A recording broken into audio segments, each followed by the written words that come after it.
It's difficult to tell because the Forest Service has been allergic to keeping records on all this. So, for example, they keep records on individual thefts of trees, but any kind of catalog of commercial theft allegations has never been maintained by the Forest Service. The official Forest Service estimate was $10 million a year.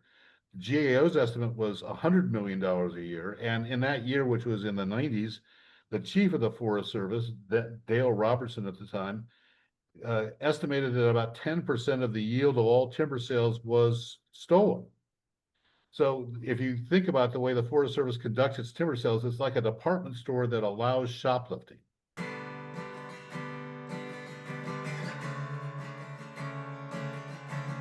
Welcome, Wild Ones. This is Josh Schlossberg, host of the Green Root Podcast, the official podcast of Eco Integrity Alliance, where we're on a quest to uncover the roots of the ecological crisis.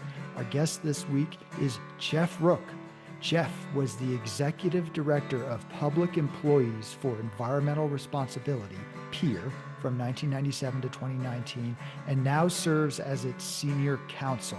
Prior to that, he was the policy director and a staff attorney at the Government Accountability Project, representing whistleblowers from both the public and private sector.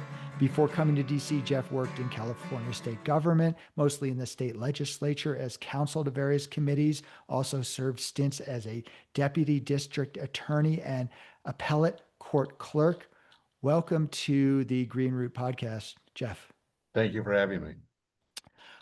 So let's start from the beginning. What is Public Employees for Environmental Responsibility, or PEER? We're a service organization that is designed to help public employees better serve the public. They run into various obstacles, sometimes internal to their own agency, sometimes from outside interests. And when they come up against these barriers, there's very few places to which they can turn. We do an awful lot of whistleblower defense work, defending people who choose to blow the whistle. But much of what we do is help people change the course of the action of their agency without having to blow the whistle and sacrifice their careers. So we're an environmental group, but our primary environmental resource of concern are conscientious people inside the agencies, and keeping them intact and functioning inside the agencies is very important, which is why much of the information we receive we can't use because it damages the source. We only act with their consent and their approval.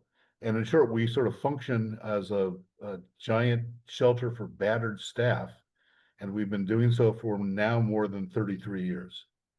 That's such a great mission. And it's important to remind folks, because we do beat up on the agencies a lot on the Green Root Podcast, that there are, I don't know, I want to say predominantly good folks inside these agencies, and maybe sometimes they are pressured to do the wrong things. So your organization protects those who are trying to do the right things. Is that right? Correct? Most of these agencies, from the outside, they're perceived as sort of homogenous blocks, but in reality, inside they're complex organizations with wide varieties of views. And in many instances, there are specialists in the agency that hold the same views as their most severe critics. They just have no way to communicate it. And trying to figure out some sort of way to allow those specialists to communicate directly with the people who are their true employers, the public, not the agency, it requires the assistance of an outside agency like ours. Yeah, that makes a lot of sense. And this dovetails with 2 episodes ago, we had Lyle Lewis, who used to be with the U.S. Fish and Yes. Wildlife Service. You're familiar with him, but he talks a lot about some of the problems inside the agency. So this is a way for those who are trying to do the right thing, they can do And so. without spilling any secrets about Lyle, when he was with the BLM, one of the things, this is early in the Clinton administration, they were trying to prevent, we were contacted by people who were concerned the Clintonistas were going to accept sort of a phony form of grazing reform. So grazing reform was actually a topic, which it's hard to conceive of now. And we put together a white paper, quarterbacked by people like Lyle, who circulated a draft among themselves like communist cell. Nobody knew who was in the entire network.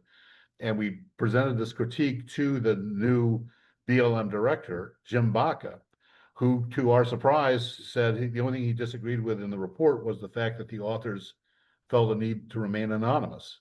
And a number of the authors, with their permission, sort of were promoted to kind of his kitchen cabinet.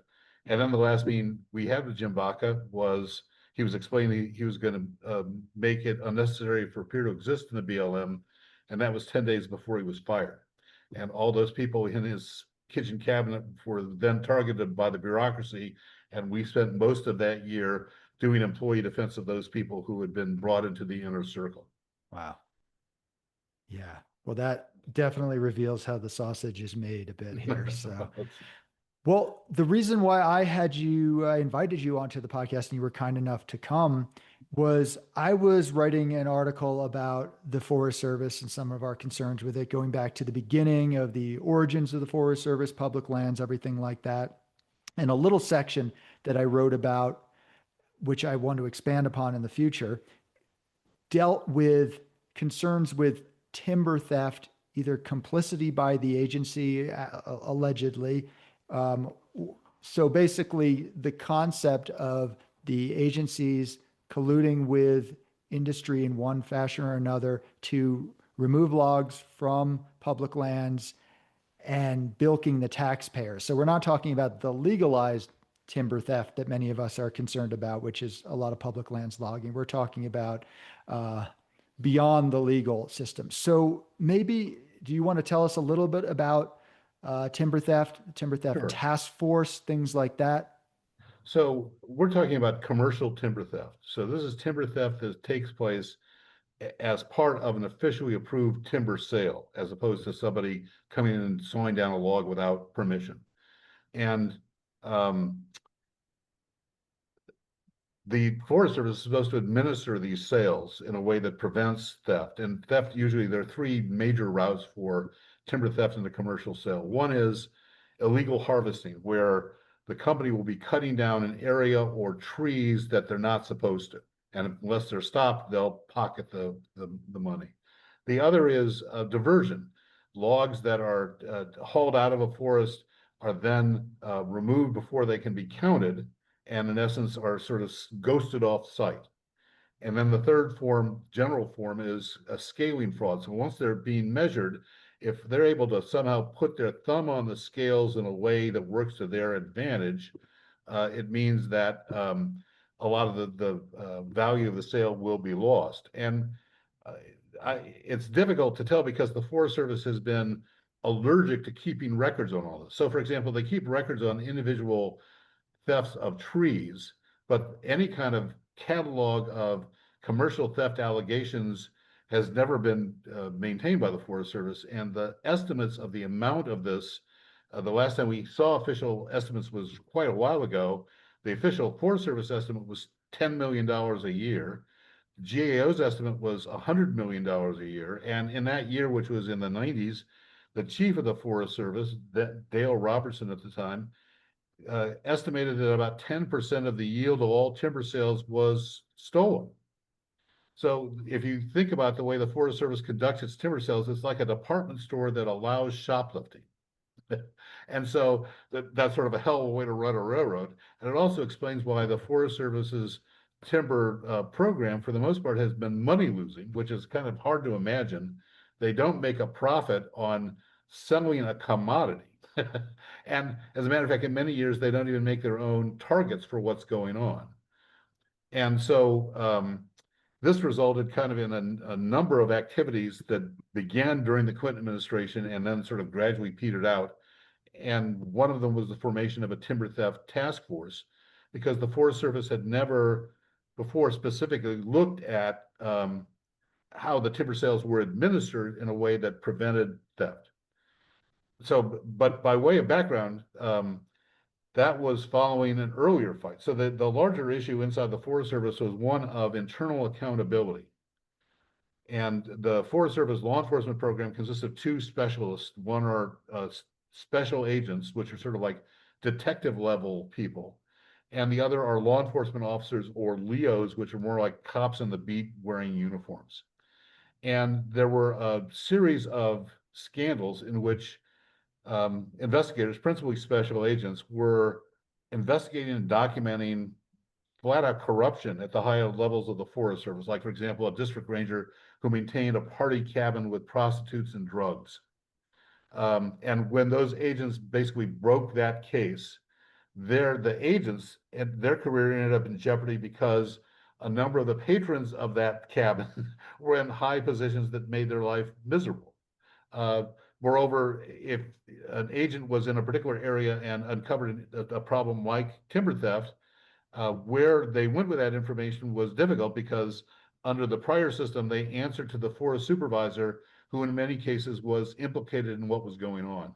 We did a report about this called Unindicted Co-Conspirator, and the title came from a deputy U.S. attorney in Oregon who had prosecuted some timber theft cases. And it was his contention that in every commercial timber theft prosecution, the Forest Service itself, through either negligence or deliberate collusion, was an unindicted co-conspirator. The commercial timber theft could not take place, in essence, without either the consent or the acquiescence of the Forest Service. So the first campaign we did with these agents, so they came to us and basically, how do we address these sort of things? As we began to publicize these conflicts, and some of which ended up on TV, in news magazines, congressional hearings, and things like that, to the point where, over the objection of the agency, ultimately the Congress directed the Forest Service stovepipe their law enforcement program, meaning that rather than reporting to forest supervisors and regional foresters, the Forest Service agents responded to regional agents and national agents that basically had their own chain of command, so that they weren't as readily subject to retaliation for uncovering things that were inconvenient. And one kind of note about this is, one of the things that led to this congressional decision was there had been a whistleblower who was a special agent, and they, as punishment, assigned him to the whistleblower desk in DC, because the Forest Service was considered that sort of a non-job because there was nothing he could do. It was a Wizard of Oz position where the levers didn't connect to anything. And he ended up testifying that basically he was made irrelevant and it was a sham of the whole program. So that the creation of that stovepipe was the precursor to the formation of the first timber theft task force in 1991. And it was a concerted group of agents, about 25 total, that were doing reviews of timber sales in a way that provided some modicum of both independence and expertise, because that's one of the problems with these sales. If you don't know what you're doing from the outside, you have no way to detect what's going on. It's only if you know how it's supposed to be done, are you aware that when there are deviations. So that task force developed a couple of multi-million-dollar high-profile prosecutions, which led to an internal backlash within the Forest Service and led to their abolition about 5 years later. So since then, there's been no internal or really external check on the way the Forest Service conducts timber sales. And so that short-lived reform has yet to be resurrected. Yeah, thank you for that history. It's a really scandalous period in the U.S. Forest Service, and one isn't really sure if it's over, because if the mechanism for investigation just ended that quickly, who's to say that's still going on? So I noticed that you had done that unindicted co-conspirator 1996 white paper March. You did a follow-up, Peer did, in November 96, saying it was called Stealing the Tongass, Playing by Alaska Rules in the U.S. Forest Service. Do you care to speak a little bit about that one? Sure. So as the Timber Theft Task Force was being abolished, they had a couple of big cases in the pipeline, one of which was prosecution of theft in the Tongass, which is this massive temporal rainforest in the panhandle of Alaska. And since they were, in essence, shut down, we were provided a copy of the investigative file and turned that into the report, which was outlining what would have been a prosecution had they been allowed to continue. We also, on the other kind of the services we provide at Peer, include legal representation, and we filed personnel actions on behalf of the director of the task force and 4 of the other special agents.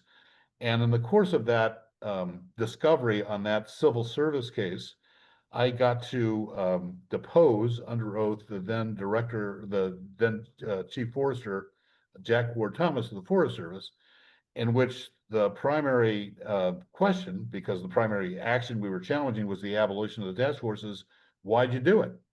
And for almost an hour and a half, I chased him around his desk in a metaphorical sense, but never got a coherent answer. And the best we could determine was that because of connections back in Arkansas with then Governor Clinton, the Weyerhaeuser Corporation, which was a major timber company, had very clear channels into the White House, and the order had come down from the White House, from Weyerhaeuser through Weyerhaeuser to abolish the task force, and thus it was done. Yeah, that's disturbing.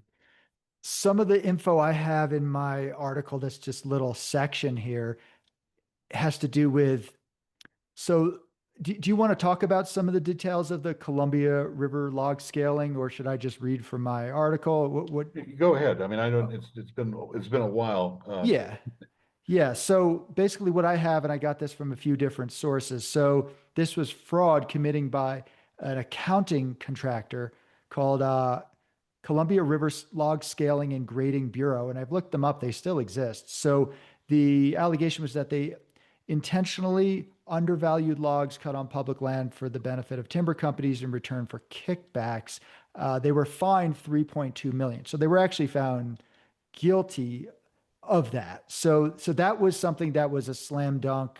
That was caught. So this was clearly a thing that for a fact happened. Some of the other stuff was alleged and never gotten to the bottom of, right?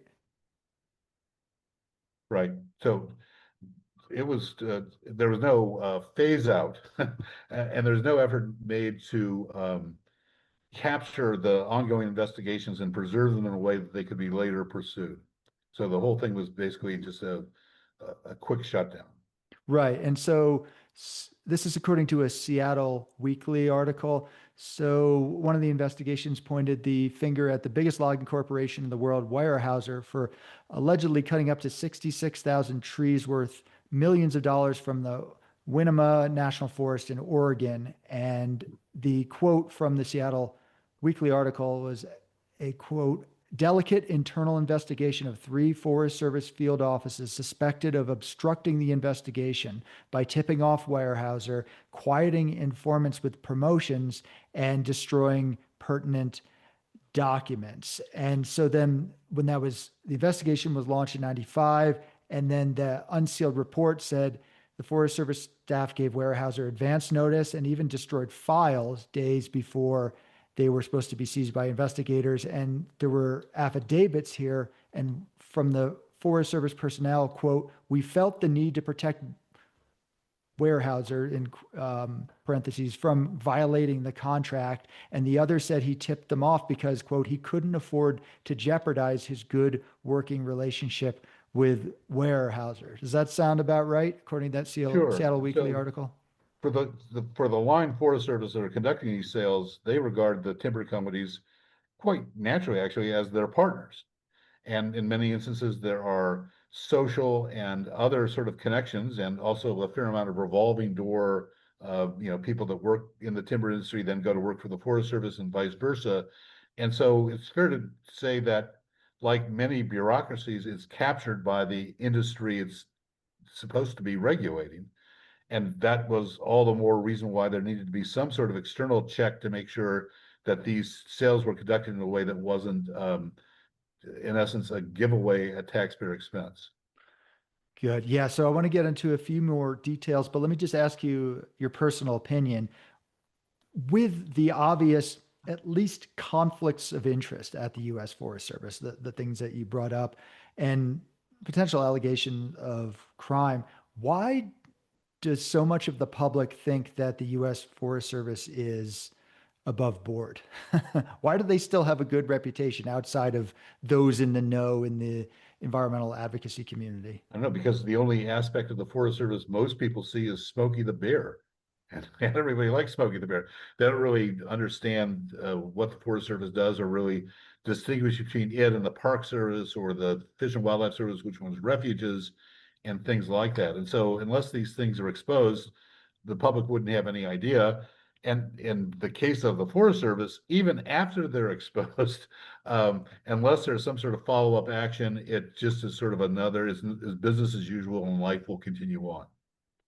Yeah, that sounds about right. They get all this good PR, and unfortunately, I, I think it is a really fair statement to make that there is a conflict of interest inside the mission of the Forest Service, which is simultaneously to protect, quote, natural resources and also liquidate natural resources, which But is that's all the more reason why you'd want some sort of oversight to make sure that that kind of natural cohesion didn't result in a perversion of the mission.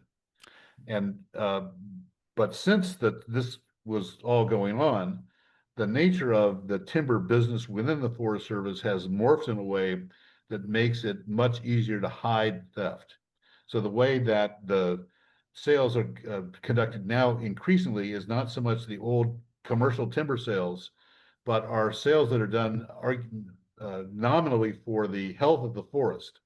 Salvage sales in which trees are based upon the species of the tree are selected and things like that, as well as stewardship agreements where you enter in a long-term relationship with an outside entity to take over management, as well as good neighbor agreements where, again, the Forest Service, in essence, is turning over its administration of the sales to a third party that may or may not have a financial interest in making sure the sale is not as profitable to the taxpayer as it should be.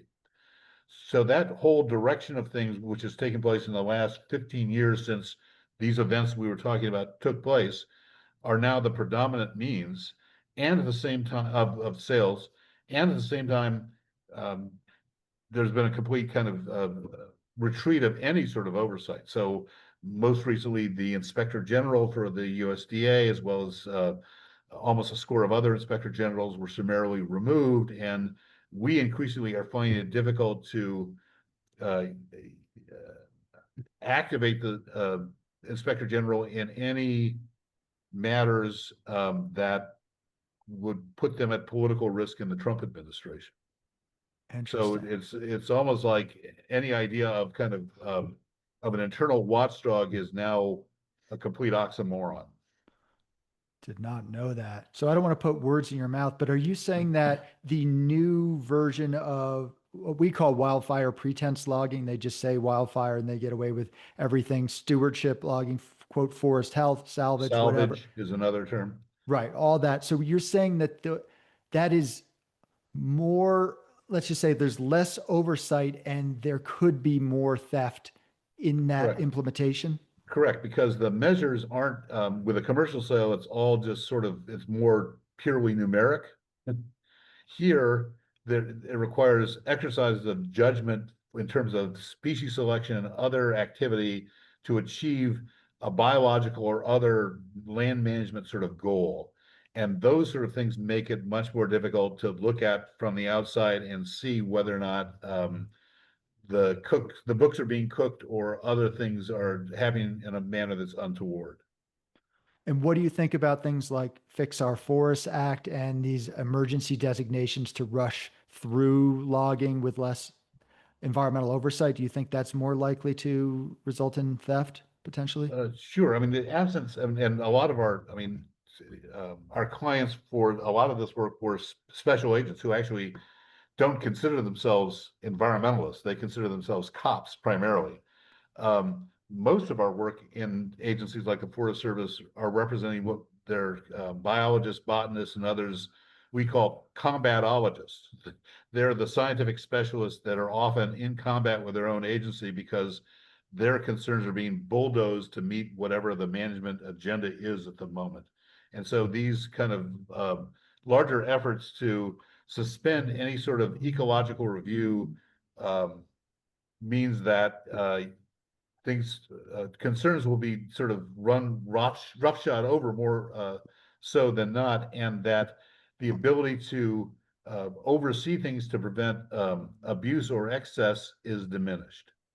And like the special agents, the biologists and botanists and others that raise these concerns do so at their own professional peril. So our kind of mantra was articulated by Admiral Hyman Rickover, who was the father of the nuclear navy. He famously said, if you must sin, sin against God and not the bureaucracy, for God may forgive your sin, but the bureaucracy never will. And so people who cast these sort of profiles in courage do so usually at the expense of continuing their career in that area, which is why a lot of the work that we do, where it's possible, we call it anonymous activism, where we figure out ways through Freedom of Information Act requests and lawsuits and other things to make the agency confront the message and obscure the messenger. Because the messenger, the employee that blew the whistle, the identity is not as important, but from the agency's point of view, if they can choose the terrain to fight on, fighting inside an employee's personnel jacket is preferable to fighting misconduct in the court of public opinion. So they would gladly change the topic and blame whatever the problem is on a disgruntled somebody. Yeah, yes, of course. And yeah, so the issue is the bureaucracies, not necessarily the people who are trying to do at least things they believe in inside the bureaucracies. And you're really pointing out a lot of the pressures of folks who maybe we say, man, why is the Forest Service doing this? Why is that individual from it? His hands are tied.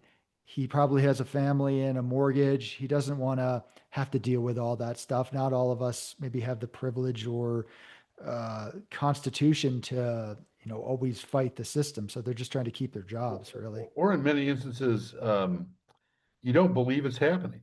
So in everyone's professional life, including my own, you kind of run into things where you have to kind of make compromises.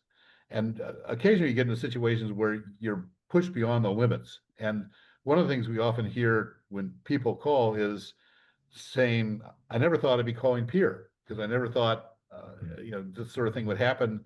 They're employees that are loyal to their organization and didn't think that their organization was going to either betray them or betray the kind of things that they were standing for. And so, I don't know, when I talk to graduate schools and natural resources departments and things like that of universities, and I tell them these stories, they often look at me like I have a third eye in the middle of my forehead. It's like they couldn't imagine this sort of stuff goes on inside these agencies, like the Park Service. Like, oh my God, there's corruption in the Park Service, and that people suffer negative, often career-ending consequences for raising what are valid concerns.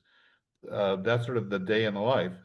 And the employee activism that gave rise to peer began in the Forest Service. So it was the organization was founded by a timber sale planner who, after being in the Peace Corps in Central America, came back to the Willamette Valley in Oregon and saw that the same kind of ruinous overcutting practices were taking place and raised issues. And he was told he'd written a biological opinion, and his district ranger said, you've written a brief for the environmental community, change it. So he changed it, but then took his original down to the environmental organization and said, hey, I've written your brief for you, here it is. And he started organizing internally with a group that initially started. And then the idea was, how do you take this idea of employee activism beyond the Forest Service? So our involvement, peers' involvement, depends entirely upon conscientious and active employees. And without that, we really don't have a foothold.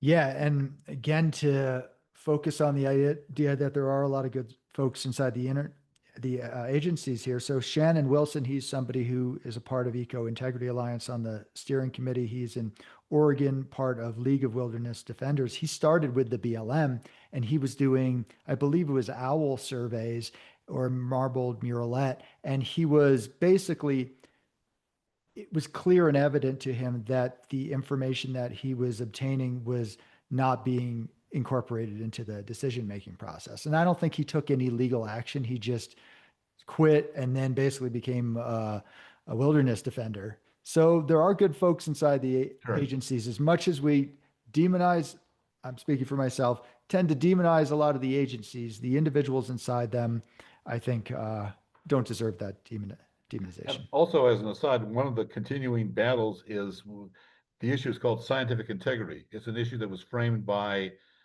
um, attempts by political leaders to basically obscure facts. So, for example, during the administration of George W. Bush, climate reports were famously censored, and the use of the word climate wasn't used, and in a lot of the interior agencies, they were changing the famous case where they took a recommendation for the listing, of a particular species and accepted the whole 300-page report, but changed the conclusion from, in the words of one email, changed it from pos to neg. So they just changed the conclusion and ignored the facts. And since then, there's been a more concerted effort to try and address what's called scientific integrity, the ability of an agency to alter or suppress information. And for the most part, those efforts have failed. It's helped that the issue has been framed and it's now more widely understood by the public. But in terms of the actual tools that employees have, uh, the legal tools, it's still an unfair fight. Interesting. Yeah, well, we have a lot of difficulty getting the agencies to pay attention to the science. Maybe there are people inside there who are trying to deal with that and they're just not able to. But I wanted to bring up this 2017 civil action by Peer. So the quote is that the Forest Service was alleged to be, quote, either actively engaging or complicit in the unlawful sale of high value timber at prices far below fair market value. I can't recall if that had to do with Alaska or not. Do It you? did for Okay. Tongass, and that particular suit was a Freedom of Information Act suit to pry the documents out that we knew existed. And so a lot of times the agencies will, under FOIA, do their best to avoid or delay what's going on. And we often, um, when we can, sue, because once the matter is in district court, it's they can run, but it's harder for them to hide. And so when you get to the point where people have to swear under oath in an affidavit to a federal judge that uh, white is black or something doesn't exist when in fact it exists, a lot of times the agency will say, finally, here it is. So I'm reading from the statement of facts in that civil, I don't know what to call it. What do you call it? Civil action? It's a lawsuit, civil lawsuit. So, okay, it's a civil lawsuit. So December 2016, Peer became aware of a Forest Service report named Washington Office Activity Review, reporting on two large Tongass National Forest commercial stewardship timber sales. So we're getting into that stewardship concept, but it's also commercial at the same time. So this is what the report disclosed. So I'm going to quote directly from this document. Quote, staggering monetary losses in each sale. Forest Service lost upwards of $2 million in just one sale by failing to inspect and follow the timber sale contract. And another part, despite being stewardship sales to improve forest health, the agency allowed companies to ignore the mandatory prescriptions by favoring removal of the larger diameter, more valuable species group, which significantly undercutting far less, while significantly undercutting far less valuable hemlock. So that sounds about right. Right. And most of these events took place during the Obama administration. Hmm. And the Forest Service internally was reacting to this by promising reforms. But going back to the idea that these agencies are complex communities, the reformers had internal resistance that they couldn't quite overcome. And the Washington Review didn't result in any change. And then there was a change of administration. We then had Trump come in, and whatever effort there was to address these issues dissipated. Okay. So in the meantime, has there been any action or investigation on anything along the lines of timber theft by Peer, or is that mostly something that kind of has been in the past? It's been passed because we haven't been contacted. So we're not the GAO. So we don't kind of ride in on a white horse and say, hi, here we are. We are a shelter for battered staff. We respond to requests for assistance, and we haven't received any such requests for assistance. And most of our work in Forest Service law enforcement has been the diminished ranks of the special agents, and the way the Forest Service fought back against the stovepipe reform was to put opponents, usually with no law enforcement experience, at the top of the stovepipe to basically kind of block it from going forward. And so there have been a lot of we've done a lot of surveys internally and things like that, and conditions have just continued to deteriorate. And now we've reached a point where, given what's going on with the first year of Trump 2, you have mass exodus from these agencies, and it's almost a different terrain. Okay. Yeah, that makes a lot of sense. So if you are an agency staffer, whistleblower listening, you should contact Peer because they're the ones to help you out. But But to watch your back. yeah, exactly. So anything else about timber theft, that concept, the concerns around that you want to mention, you think that people should know Only about? that it's symptomatic of a larger custodial breakdown by the Forest Service. So, in the sense that, to the extent they can't run a timber sale without losing money, or uh, coloring outside the lines and doing all these other things, imagine what they're doing in terms of land management decisions involving trying to protect and enhance wildlife populations and things like that. So, to the extent they can't get the black and white, relatively simple things right, it's a bad harbinger for the larger, more complex responsibilities the Forest Service has. Dang. Yeah, that makes a lot of sense to me. So what's Peer looking at these days? What's the main focus been? Huh. Well, there's a lot going on. A lot of it is sort of Trump related. So there are like three baskets of things that are going on. One is, so we're the lead plaintiff in trying to block the Trump attempt to take about 50,000 senior civil servants and strip them of civil service status and make them at-will employees. And there are other actions that are taking place that basically are trying to make um, uh, remove due process rights from civil servants, reduce whistleblower rights, kind of things like that. There's that. There's also kind of a surprise cluster of cases involving free speech rights, whether or not public employees have free speech rights. So a group of EPA employees signed a letter of dissent under the false assurances that nothing would happen to them, and a number of them got fired. And we had urged people not to sign this letter because we didn't think it was legally protected. On the other hand, we didn't think it was a firing offense. So we're defending those people. We're defending a woman who, on her own time, climbed to top of El Capitan and unveiled a trans pride flag. Um, we're defending other sort of this whole kind of level of free speech where um, it's become unclear to which the extent to which we think it's clear, but in terms of the agency response, to which a federal or other public employee retains their citizenship rights outside of their job duties. And then we have a whole number of environmental cases rooted in places like the Environmental Protection Agency over chemical regulation, and most of our land management stuff right now involves the Bureau of Land Management. So um, the BLM has this vast grazing program, and 2/3 of the lands don't meet their own standards because they've been overgrazed, and getting them to police and enforce their own standards is increasingly problematic. And the latest thing we're about to come out with is that the Bureau is in the process of abandoning its own system for even monitoring the health of the lands. So you have, like with the National Forest, these vast tracts of federal lands that are being degraded in ways that their official custodians aren't even monitoring.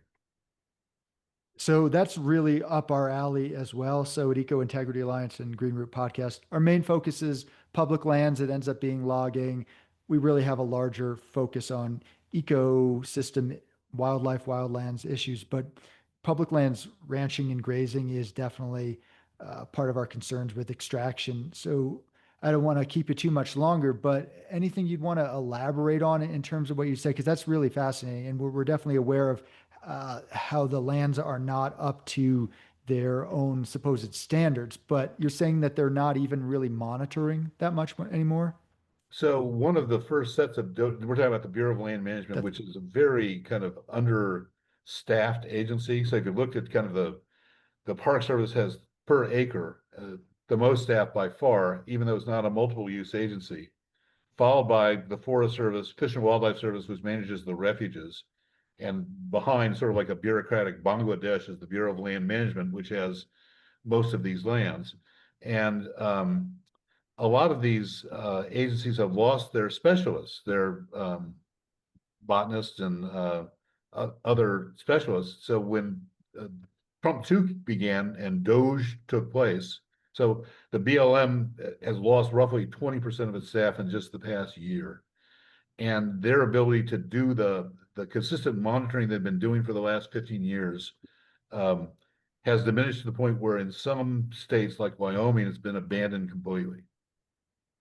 And the BLM just entered into a memorandum of understanding with the Public Lands Council, which represents the grazers, the kind of the lobby group for the grazers, for them to take a bigger role in monitoring the land. So it's talking about the kind of the fox guarding the hen house, by formal agreement, having the users come in and basically assess what's going on is problematic. And the problem is based upon BLM's own figures, which we've had to pry out of them through years of FOIAs and FOIA litigation to basically compile their own data, which you would think these agencies would want to do, but like the Forest Service, they don't. It shows that increasing levels of desertification, low water quality, the wildlife habitat has been degraded to the point where it's no longer viable. And so these lands are suffering for lack of care, but without the data, it's out of sight, out of mind. Wow. Yeah, that's a huge topic that could basically be its own podcast, but I don't want to keep you too much longer. And on our website, on the point of that, we have that data displayed in maps that are tied to GIS systems, so you can zoom in particular allotments and look at the satellite view, but also look at the data that goes with it. Okay. And the idea we thought turns out in an illusory fashion during the Biden administration, that BLM, those BLM appointees would seriously take this information and use it, and our hopes were in vain. So that's on peer.org, PEER.org.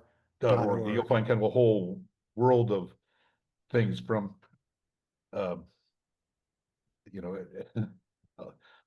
of different topics. It's fascinating and extremely important stuff. And I think a lot of this is overlooked. So peer plays a role that it seems like no one else is really taking up. So that's incredible. There's not much competition for it. Well, it's very complicated, very difficult, but so for example, I mean, a typical interaction would be an environmental group that's suing the agency has been contacted by one of the agency's own specialists, sometimes the subject matter expert, to say, you're right, how can I help you? And the environmental group can't, if they engage with that person, they put that person at risk because that person risks being fired for aiding somebody in active litigation against the agency. But nonetheless, they'd like to figure out a way to use the information. So a lot of times they then refer that person to us, and our job will be to work with them to figure out a way to put the dissent or the concern that they're raising into the public domain in a way that the environmental group can use it. So it's not to have a negative connotation, but it's sort of like laundering information, right? Like a good version of money laundering. And as a matter of fact, we call a lot of what we do the information laundromat, is that we're taking this stuff and we're often, washing to eliminate any identifying marks.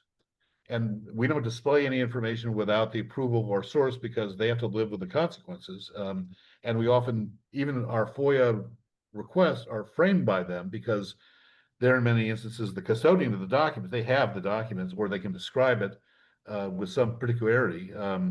And so typically when we're doing FOIA work, we know exactly what it is we're looking for. And in some instances, we actually have a copy of the documents themselves through an unofficial source with the restriction that we can't use it. We want to go through the front door. It's kind of an accountability exercise to force the agency in the light of day on the courthouse steps to forcibly disgorge this information. And that is helpful because it puts the focus on the issue with the true source far away from the battle, and the agency has a hard time explaining their own documents, and that's what we're trying to get them to do. Wow, that is so cool. Yeah. Well, I love what you all are doing. And I just want to really thank you for your work over the years, the decades, and for talking to me and for keeping that up. But the way I tend to close the Green Root podcast is I ask guests a question, and you can answer this however you like. So I tend to ask people, what do you think is a root cause of the eco crisis? You can also frame this as what is the root cause of the dysfunction in the agencies, which you kind of already went over. But so answer that however you like, and we'll close things out. To me, the root cause is the absence of any meaningful protection for scientific information and the people who create those products. So one of the key events for us was Samuel Alito joining the U.S. Supreme Court.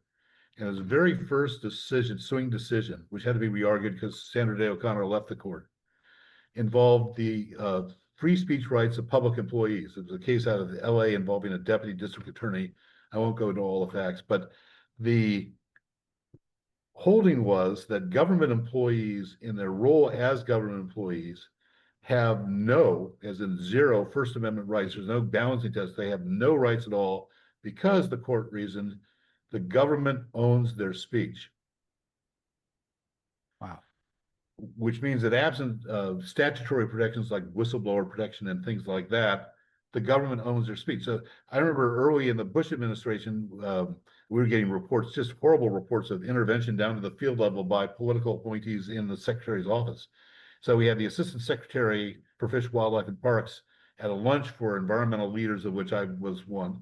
And when I had all these lists of things I was going to ask him about, and he proceeded to, in his presentation, tick through all these places where he intervened. And he explained that they could alter the science because there was no rule against it. And he viewed his job was to leaven science with policy considerations. So I threw away my questions. My next question was, so you're saying you can, concerns by local industry can trump the science? Yes. Can local political concerns? Yes. So the question was, is there anything that's illegitimate? Anything you won't, and he had to think about it. Because, well, I guess it was a bribe. So any sort of short of bribery meant that the agency basically could control the facts. And their control of the facts is what is driving a lot of stuff. So when you think about, for example, environmental lawsuits brought by nonprofit organizations, some cases tiny organizations, they have to prove in order to win these cases that the federal government is acting in an arbitrary and capricious fashion, which is one of the heaviest burdens in civil jurisprudence. You, in essence, have to show that the agency is acting in a way that's irrational, or in a scientific context, they're engaged in science fiction. And one of the most powerful tools in that battle are the views and the work of their own specialists. And so the inability to basically marshal those views and to have them part of the mix in making these decisions is kind of a fundamental source of corruption in my view. I would agree with that 100% from my experience. So, Jeff, thank you so much. This has been incredible. You are the person to talk to on these topics. So thanks again. And people should definitely check out Peer. And yeah, if you are an agency person that needs somebody to have their back, I think Peer is the place for you. All right. Good. Thank you.